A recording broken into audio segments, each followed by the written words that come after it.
Alrighty, hello and welcome to our review of the Firefly episode, Our Mrs. Reynolds. I'm Paul. Day. Alrighty, so this episode originally aired October 4th, 2002, attracting 4.8 million viewers.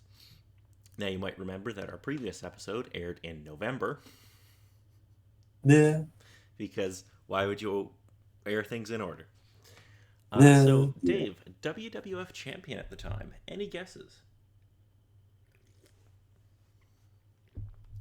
At the time with earlier on from there, I don't think it would have been too much of a change from there. So I believe it might have still been Brock or Brock Lesnar, you are correct. no. Number one movie in America this week. For the Halloween times in 202. Hmm. It's still early October. Mm-hmm. So, like, the Halloween movie, I would argue, comes later. Hmm. Even around that time. It's a movie Nothing's I really come to doubt mind you've seen. wise. Yeah, nothing's coming to mind. It's a movie called Red Dragon. It's a That could Hannibal mean a Lecter movie. multitude of things. It's a Hannibal Lecter movie. Hmm. You're not familiar with Hannibal Lecter? No. Silence of the Lambs? Know of that one, but as with Red Dragon, no. Okay, fair enough. So, number one song in America this week. Any guesses?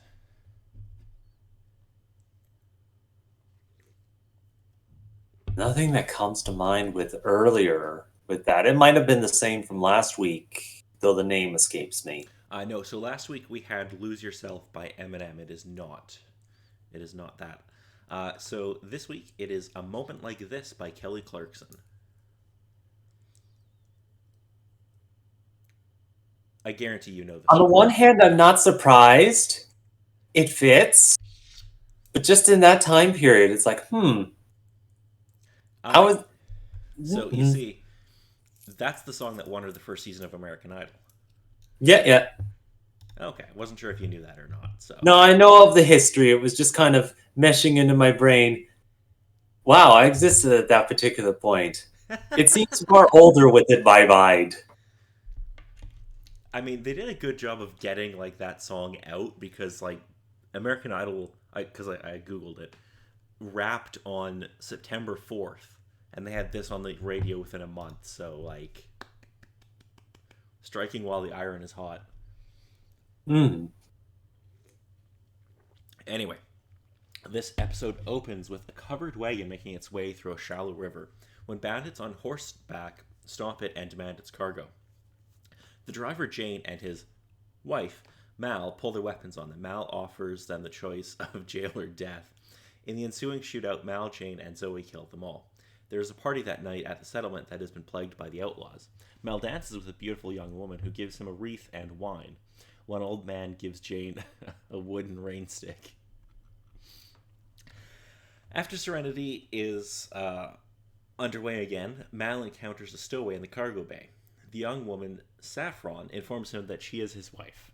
Shepherd Book reads up on the local customs and informs Mal that he inadvertently taken part in the local marriage ritual by accepting a wreath of flowers, drinking her wine, and dancing together. Mal has a heart-to-heart talk with the woman. Despite Mal's encouragement to be her own woman, Saffron cooks him a meal and offers to wash his feet. Gene attempts to trade his fallow gun, his favorite gun, Vera, for Saffron, but Mal turns him down.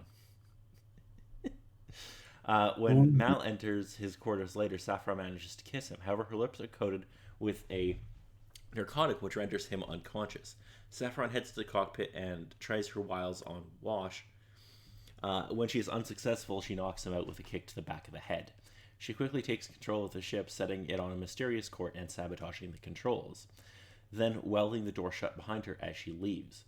Running to a shuttle to escape, she meets Inara and tries to seduce her too. Inara plays along to buy time, but the alarm goes off.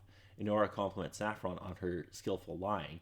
After dodging a kick from Saffron, Inara rushes to Mal after Saffron claims that she is Malcolm Reynolds' widow. After Inara finds him only unconscious, she kisses him and then collapses after calling for help, another victim of Saffron's drug. After breaking into the bridge, Kaylee and Wash are able to restore only the navigational system. They are headed straight for a net. Book explains that the net will probably electrocute everyone inside, leaving the ship to the net's operators. Mal has Jane shoot a crucial part of the net with Vera, shorting it out. Jane also ruptures the window of the net's control compartment, ejecting the two men inside into space. Later on a snowy world, Mal bursts into Saffron's cabin and, after an unsuccessful attempt to get some answers, knocks her unconscious. Back on Serenity, Mal presses Inara for an explanation of her supposed dizziness. Inara thinks Mal knows about the kiss and agrees not to play with him. But Mal reveals that he thinks she kissed Saffron. Because Mal's a friggin' idiot. Yeah. This was a fun episode. Mm-hmm. My favorite part is at the end of the episode where Mal tells Inara that he thinks that she kissed Saffron, and she has this look on her face like, "Oh, you're that dumb." Yeah, just that kind of mixture of, "Oh, that's your thought. Oh, thank God." It's so good. Mm-hmm. I very much enjoyed this episode. What did you think of it, Dave?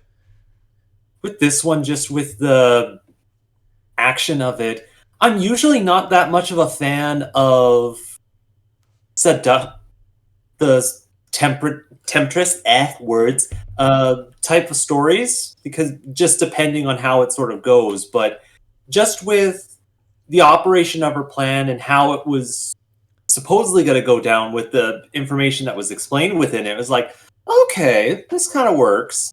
And then just everyone's reactions to everything, and just with her getting washed in the back of the head after it wasn't working out, it's like, well, that's not going to work. Smack. It's very funny. There's some very good jokes in it. It was a good episode. I love how everybody's just making fun of Mal for having a wife and everything when they get back on the ship. It's so good. Where he tells Zoe quick, get washed down here, and she's like, attention all crew. Mm-hmm. Oh, it's very good. Yeah. Yes, it's a fun episode. So you have anything else about this one there, Dave? I don't really have a lot to say about it. It's just a lot of fun. No, it was nice sort of change in comparison to the other couple of episodes. Still keeps to the base of everything, of them getting into specific situations, but not kind of really going into those real hard deals, need to escape with your life sort of situations. Just if it got out of hand, it probably would have been worse, but fun and quirky for how everything ended up. Yeah, it's a good time. I definitely recommend watching this one. Just because it's a bit goofy and just a bit fun. Yeah. Next week, we'll be discussing the episode Janestown. So the crew is going to return to a moon where Jane had some previous dealings. And surprising everyone, he's become a local folk legend. There's going to be bollocks. Oh boy.